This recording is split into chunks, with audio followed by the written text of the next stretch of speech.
आज black and white की शुरुआत हम मिर्जा गालिब के एक बड़े मशहूर शेर से करना चाहते हैं, जिसमें उन्होंने कहा था कि दिले नादां तुझे हुआ क्या है, आखिर इस दर्द की दवा क्या है। लेकिन अगर मिर्जा गालिब को यह शेर आज के हालात पर लिखना होता तो यह शेर शायद कुछ ऐसा होता। इस देश को हुआ क्या है, आखिर इस मिलावट की दवा क्या है। दूध, घी, मक्खन, तेल, मसाले, जूस, सब्जियां, फल और तमाम मिठाइयों में मिलावट के बाद अब असली दवाइयों में भी मिलावट पाई गई है। और आज ही एक नई रिपोर्ट में खुलासा हुआ है कि आप पैरासीटामोल, पैन डी, पेंटोसिड और टेल्मा एच जैसी जो ब्रांडेड दवाइयां खा रहे हैं, वो दवाइयां भी क्वालिटी टेस्ट में फेल हो गई। और इसीलिए आज सबसे पहले हम आपको इस मिलावट का एक विस्तृत ब्लैक एंड व्हाइट विश्लेषण दिखाएंगे। आप में से बहुत सारे लोगों को ऐसा लगता होगा कि जब आपको बुखार आता है, आप एक के बाद एक पैरासीटामोल ले रहे हैं, लेकिन बुखार उतरने का नाम नहीं ले रहा। आपको लगता है कि आपकी तबीयत बिगड़ती जा रही है, दवाई काम क्यों नहीं कर रही। उसके बाद आप शायद एक के बाद एक गोली लेते चले जाते हैं। आप ब्लड प्रेशर की गोली खा रहे हैं नियमित रूप से, लेकिन आपको ऐसा लगता है कि ब्लड प्रेशर कम नहीं हो रहा। तो हो सकता है आपके शरीर में कोई बदलाव आया हो, लेकिन बाद में पता चला कि ब्लड प्रेशर की दवाई ही नकली है।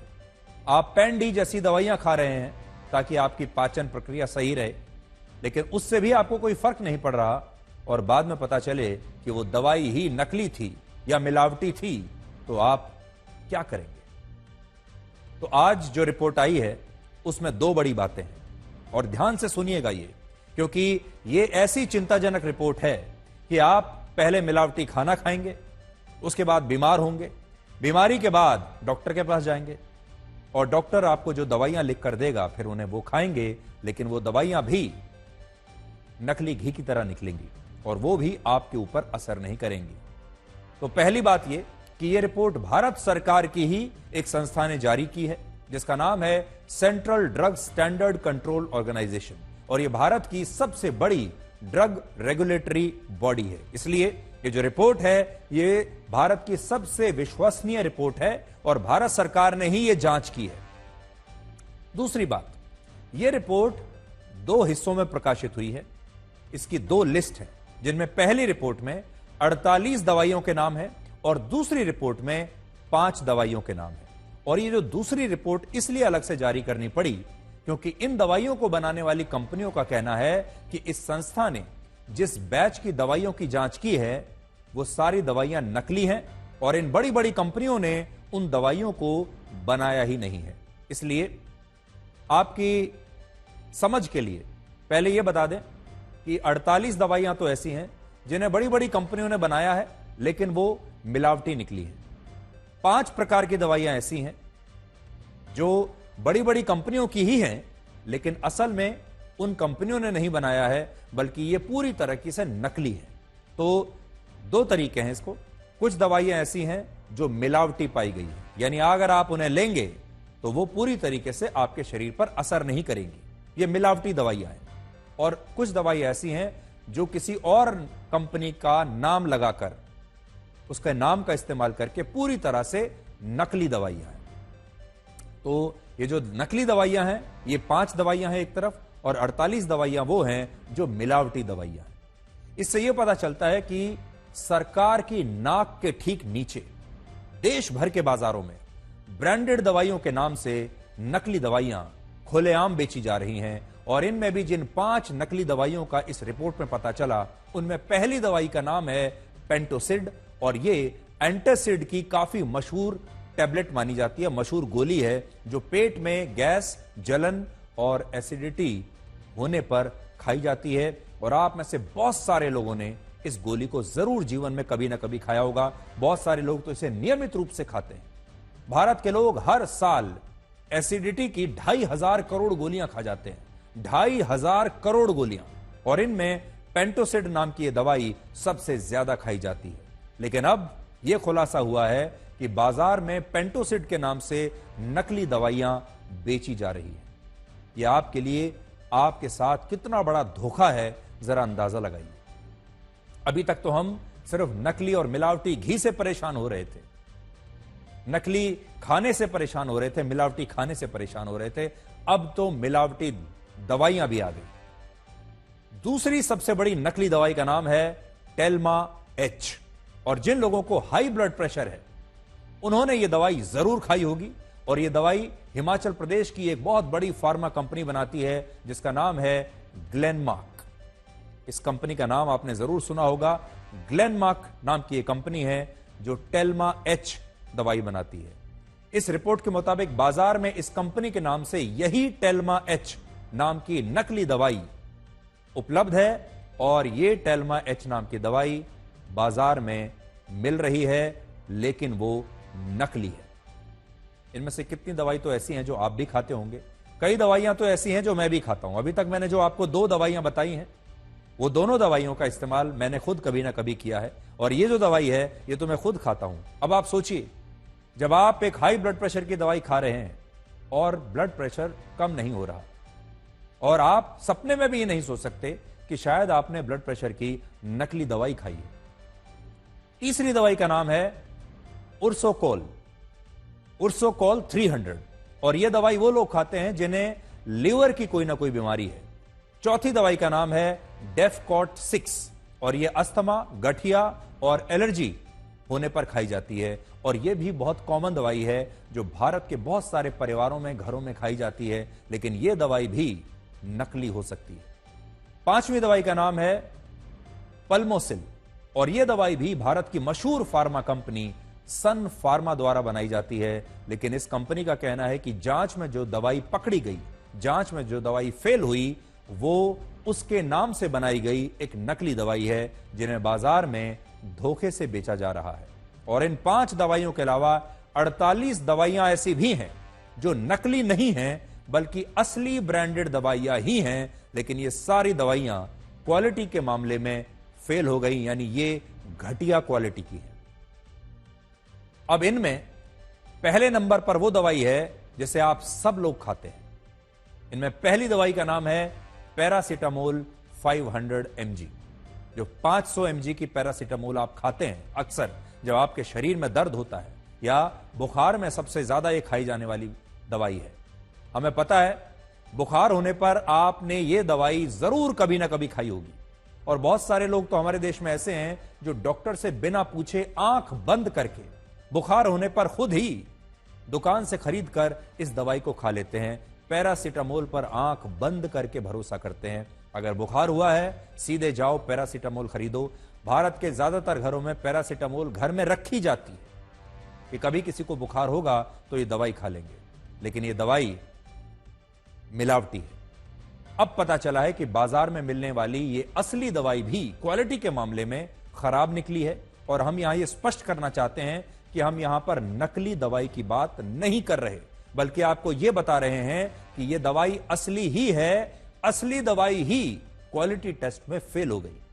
आपने कभी सोचा है कि पहले आप बुखार की गोली खाने से ठीक हो जाते थे, लेकिन अब 2-3 खुराक के बाद भी बुखार कम नहीं हो रहा, इन दवाइयों का कोई असर नहीं हो रहा, और इसका कारण यही है कि दवाइयां असली होते हुए भी क्वालिटी के मामले में फेल हो रही हैं, क्वालिटी के मामले में खराब है।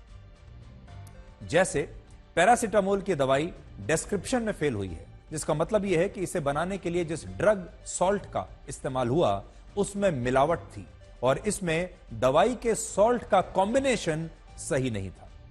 जो फार्मा कंपनी इस दवाई को बनाती है उसका नाम है Karnataka antibiotics and pharmaceuticals limited, और यह कोई प्राइवेट कंपनी नहीं है बल्कि यह भारत सरकार की ही एक फार्मा कंपनी है। और जरा सोचिए, अगर भारत सरकार की कंपनी की दवाई ही टेस्ट में फेल हो जाए, उसकी क्वालिटी खराब निकल आए, तो फिर यह कितनी गंभीर बात है।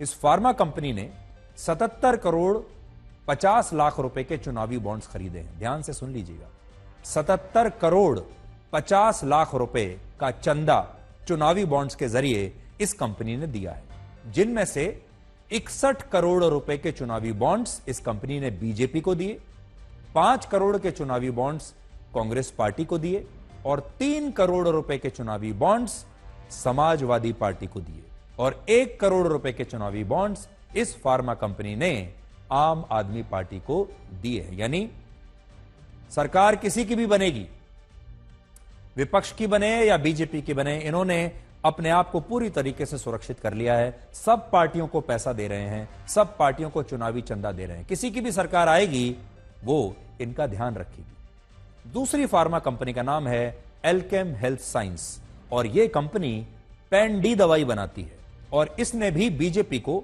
15 करोड़ रुपए के चुनावी बॉन्ड्स दिए हैं। जिस तीसरी फार्मा कंपनी की दवाई में मिलावट मिली उसका नाम है हेट्रो लैब्स लिमिटेड और इसने 25 करोड़ रुपए के चुनावी बॉन्ड्स खरीदे। 25 करोड़ में से 20 करोड़ रुपए के चुनावी बॉन्ड तेलंगाना में के चंद्रशेखर राव की पार्टी को दिए और 5 करोड़ रुपए के चुनावी बॉन्ड्स इसने बीजेपी को दिए। चौथी दवाइयों की कंपनी का नाम है सन फार्मा। बहुत बड़ी कंपनी है जिसका नाम है सन फार्मा और इस कंपनी ने बीजेपी को 31.5 करोड़ रुपए के चुनावी बॉन्ड्स खरीदकर चंदा दिया था। इससे आप समझ सकते हैं कि आज जिन फार्मा कंपनियों की दवाइयों में मिलावट मिली है उन कंपनियों ने चुनावों से बड़ी बड़ी पार्टियों को चुनावी बॉन्ड्स खरीदकर चुनावों में चंदा दिया है। हालांकि सन फार्मा और टोरेंट फार्मा कंपनी ने कहा है कि जिन दवाइयों में मिलावट मिली है वो दवाइयां नकली हैं और इन्हें इन कंपनियों ने नहीं बनाया है। यह स्पष्ट करना भी जरूरी है हमारे लिए, क्योंकि इन दो कंपनियों ने अपना स्पष्टीकरण दिया है और कहा है कि सैंपल में जो दवाइयां पकड़ी गई हैं, जांच में जो सैंपल्स पकड़े गए हैं वो दवाइयां इन्होंने बनाई ही नहीं है और कोई और ऐसी कंपनी है जो इनका नाम का ठप्पा लगाकर इनके नाम से नकली दवाइयां बेच रही है। ऐसा टोरेंट ने भी कहा है और सन फार्मा ने भी कहा है।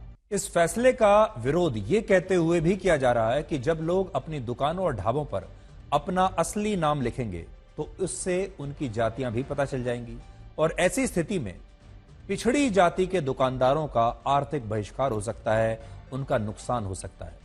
लेकिन हमारा सवाल यह है कि जब इसी देश में जातिगत जनगणना कराने की बात कही जाती है और कहा जाता है कि लोगों से उनकी जातियां पूछकर उनका हक दिया जाएगा, जिसकी जितनी संख्या होगी उतना ज्यादा हक होगा, तब इस बात की चिंता क्यों नहीं की जाती कि जब आप लोगों की जातियां पूछेंगे और लोगों की जातियां सार्वजनिक हो जाएंगी तब उनके व्यवसाय पर, उनके जीवन पर उसका क्या असर पड़ेगा।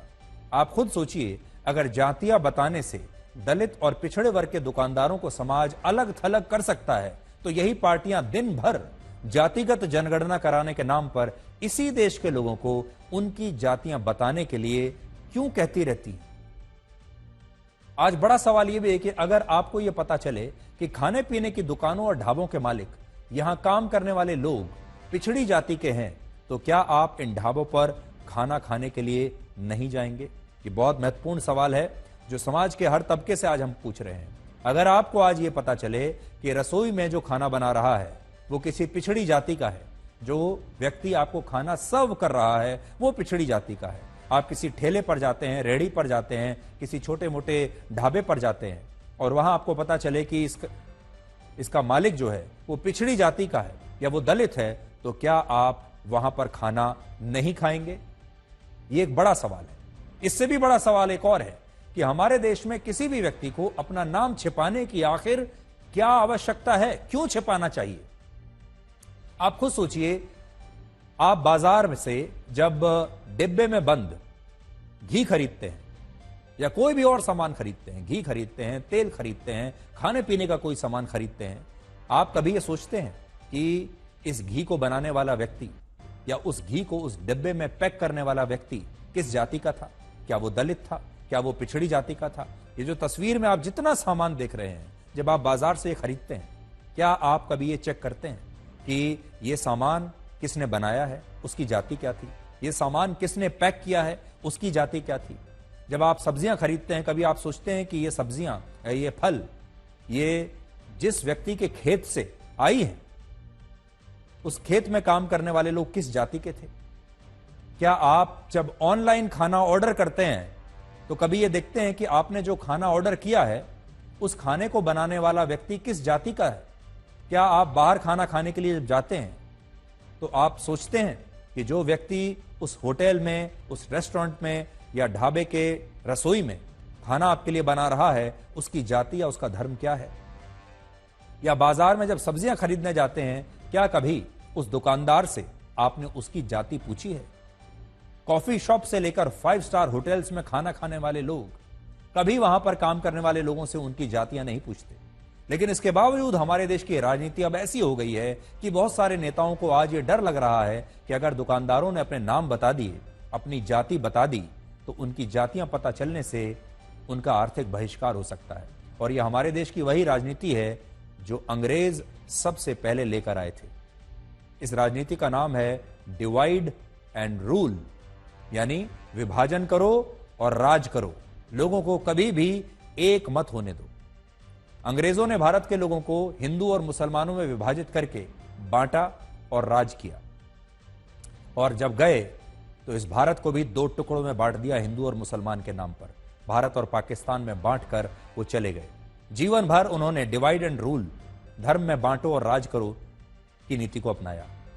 लेकिन उनके जाने के बाद भी आज हमारे देश के नेता वही फॉर्मूले को अपनाकर चल रहे हैं। आज भी हमारे देश के नेता लोगों को जातियों में बांटकर बांटो और राज करो की नीति अपना रहे हैं, और इसलिए आज ये विवाद एक बार फिर से हो रहा है। कभी आप सोचकर देखिएगा कि क्या हमारे देश के जो नेता हैं, कोई भी पार्टी हो, क्या वो भी डिवाइड एंड रूल की नीति पर नहीं चल रहे?